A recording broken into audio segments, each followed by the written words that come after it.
Hey, yo, what up, gamers? So I think you guys heard the news that the Switch 2 is announced. And you know what? It actually looks like it's the same thing almost. There might be some other functions I'm not looking into just yet. It might be an upgrade.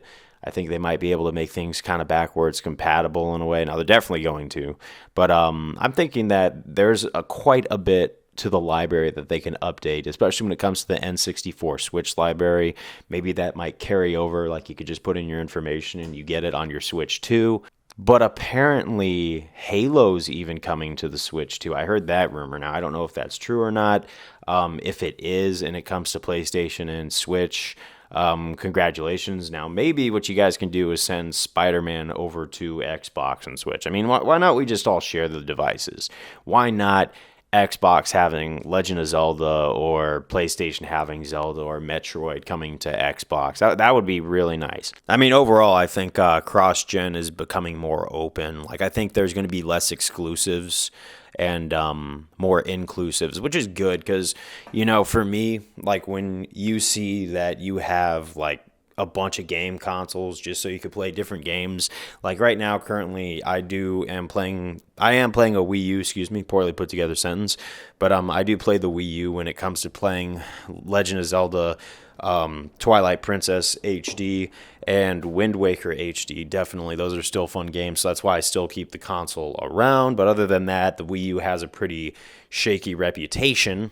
But it does bring me to my first Switch wish list. Excuse me, my first item on the Switch wish list. For the Switch 2, I think that they can really benefit from adding Wind Waker HD and Twilight Princess HD to these. And Twilight Princess HD, the one thing I would really like to see is for it to have the Wii version of the map, because the GameCube and the Wii version, they're flipped on opposite ends. So when you play on the Wii U Twilight Princess HD, it's following the GameCube version unless you're playing the Master Quest version where you do have the Wii version.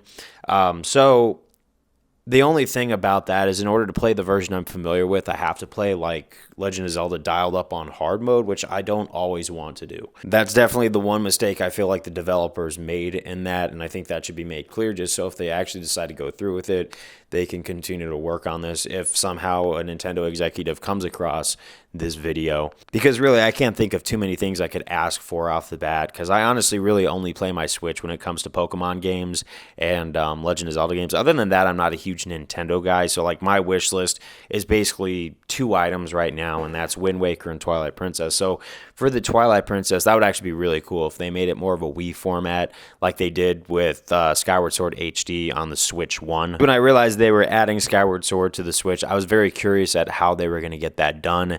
And the way that they built that game and made it 2 ways of playing and gave the player some diversity on how they wanted to play the game, it was a really nice gesture. I was actually very surprised. I know Skyward Sword has a shaky reputation among the Zelda games. Some people absolutely love it.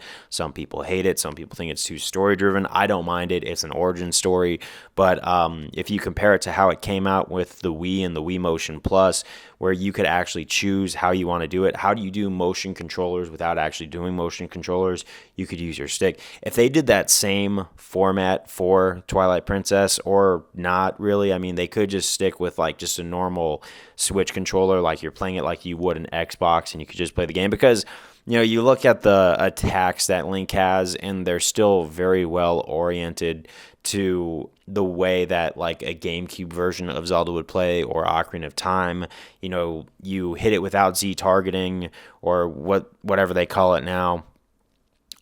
You strike horizontal or vertical when you do it. You know what I'm talking about. But it plays more like that. So I think the thing is when they did it originally for the Wii and they said, oh, it's going to be motion sensitive, I was also thinking that it was going to be in the way that Skyward Sword was going to be, where it actually follows the way you move the Wii remote. But no, it's like you swing it and then he does 2 attacks. So it wasn't as intuitive as I thought it was going to be, which is okay. But I think that just says that, okay, yeah, you can't go back and you can't reprogram the game, especially if you want to plug it into the Switch 2.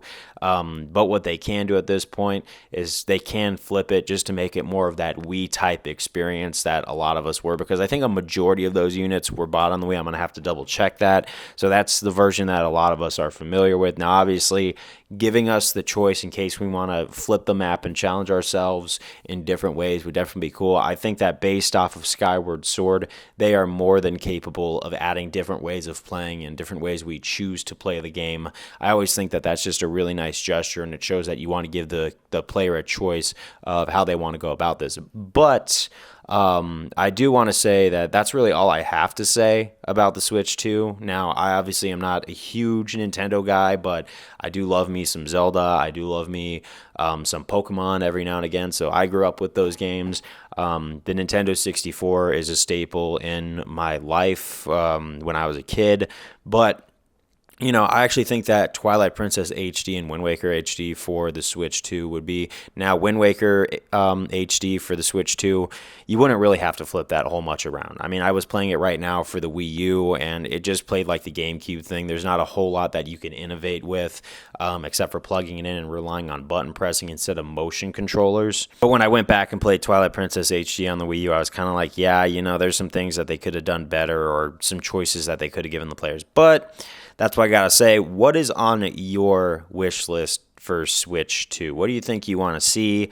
Do you guys think it will? And also, I'm just using this footage in the in-between while I finish up my Gamer Diary series where I talk about the Wind Waker, and then I think I'm going to go into more of a logical, less satirical review of overall what I thought. I mean, I'm just going with kind of like a goofy style playthrough. That's not quite a playthrough, but just me like commentating on the game in weird ways. And you know what? I actually like the way it's coming out, but I'm working on those things too. I got a lot of different irons in the fire.